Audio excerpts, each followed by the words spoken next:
So I feel like my short hair era might be coming to an end, guys. So up until 4 years ago, if you guys don't know, my hair looked like this.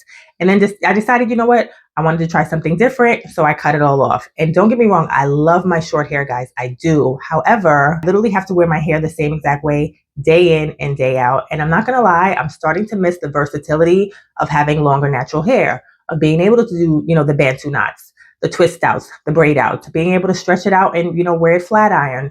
I miss being able to pull my hair back in a bun, pull it back in a ponytail because, guys, if anyone tells you that short hair is not high maintenance, they're lying to you. Short hair is super high maintenance. You have to do your hair pretty much, if not every day, every other day. You're refreshing and it's really super time consuming. And you know what? I ain't got the time. I'm 46. I'm tired. I'm perimenopausal. I just ain't up for it no more. So I decided to try to grow it out a bit. Now, I tried to grow my hair out a bit over the summer. Well, let me say, I did grow it out a bit over the summer to get some crochet braids. I'll show you right here.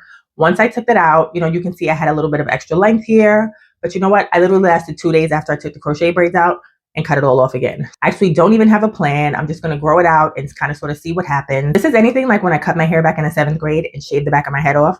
It's going to be a long, tearful journey. Hope you guys come along with me on this hair growth journey. I'll see you in the next video. Bye.